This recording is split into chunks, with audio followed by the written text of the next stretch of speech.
Hey guys, and welcome back to a brand new video. In this video, I'm going to be talking about some of the features in iOS 11 that Apple copied from Android. I'm actually glad that Apple copied these features from Android because this does make iOS 11 a lot better compared to the previous versions. With that being said, Android definitely deserves some credit here, so yeah. Alright guys, first one is the one-handed keyboard thing that they've added with the iOS 11 keyboard. It is extremely similar to the Samsung keyboard that I have on my Galaxy S8. So basically, we have this globe here on the iPhone. So you hold on it and it gives you this option. So we have this left keyboard thing and this right keyboard thing. Look at this. If I do the same here on my Galaxy S8, of course, it gives some more options. But you go here and look at that. It is so similar and obvious that Apple copied it here from Samsung keyboard. Now, despite that, this feature still works better on the Samsung keyboard here. So you can press this to go to the right, or you can do this to go to the left. So it doesn't go back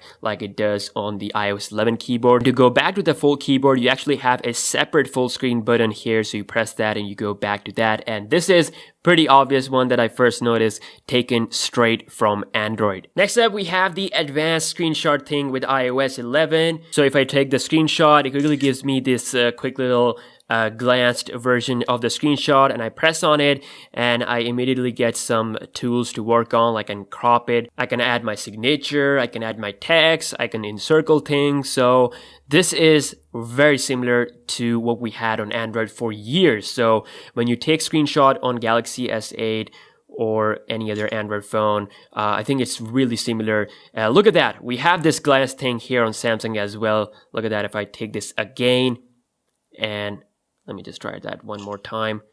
Look at that. Glance thing, very similar to the Samsung, and again, it does feel very much like Apple just completely took that from Samsung here. Again, this advanced screenshot thing is available on most of the Android phones, but this glance thing is very similar to Samsung. I mean, it's like, it almost feels like they're taken straight from Samsung's UI and put it to the iOS 11 here. So you can see we get very similar options such as cropping, and then we get this pen where you can draw it on the screenshot, similar to this.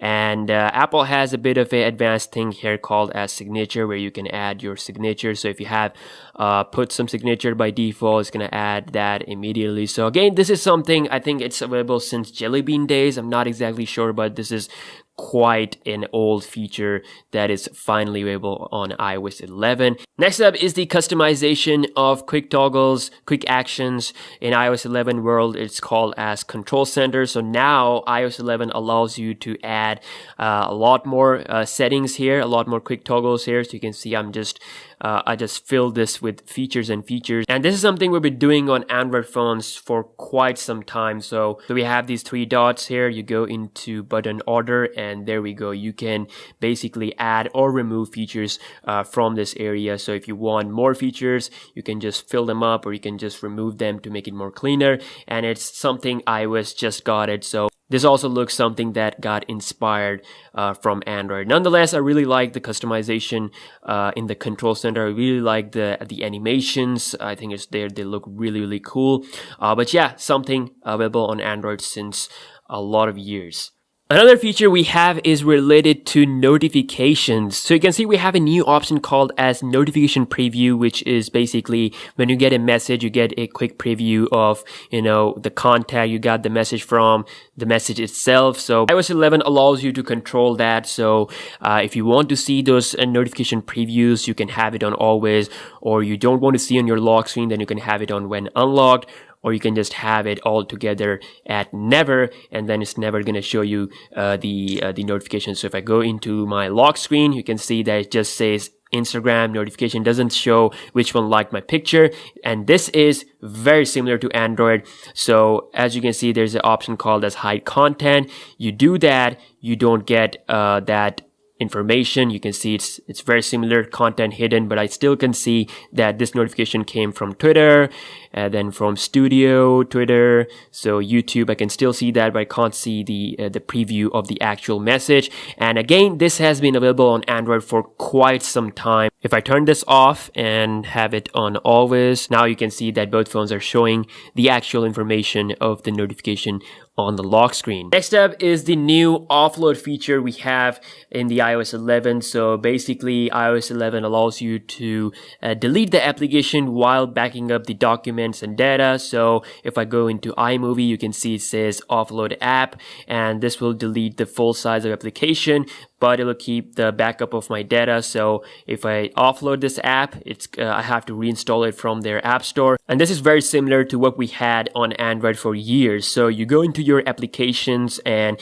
Android allows you to clear up the useless files of your application. So you do that, you go into any application, you go into storage, you have the option to clear up the cache memory, or you can go ahead and go to manage storage to clear up more data. This is again inspired from Android. Clearly you can see that you can completely offload an application. iOS has a little bit different implementation of this same thing, but the idea is pretty much the same, is to get rid of that useless thing you have on your phone. So, and last but not the least, we have the new screen recording feature with the Game Center. As you can see, it says screen recording right under the Game Center option. This is very similar to what we have on the Samsung Game Launcher. So the Game Launcher allows us to quickly record gameplays as well as taking screenshots. So if I just quickly go here, you can see it says screen recording. As you can see, the record button. Also have the screenshot option as well as the screen touch lock. So a bit more features there, but you can see the screen record option was first here with Samsung. I think it got in Marshmallow. I'm not exactly sure, but when Samsung debuted the game launcher, it has this option to record the footage. Also having the separate screen recording button in the control center or quick setting area is something that was available on Android for quite some time, especially Sony phones. And as you can see, I have a Samsung phone here that does have a record screen button, so I can just press that and it starts the recording. Very much similar to the iPhone running the iOS 11. So, and I have this separate stop button for the Galaxy phone to stop the recording. And from that, you can go ahead and visit the photos or gallery of your phone, and the video will be saved there. So that's it, guys. These were some of the features that were inspired or copied or taken from Android, whatever you want to say, from Samsung particularly, because a lot of features are similar here with Samsung Galaxy S8 or as different Samsung phones. So let me know what's your favorite feature is on iOS 11. If you agree with this video, give this video a thumbs up. And if you're new to the channel, then why not click the subscribe button down below. And yeah, I'll see you guys in the next one. Peace.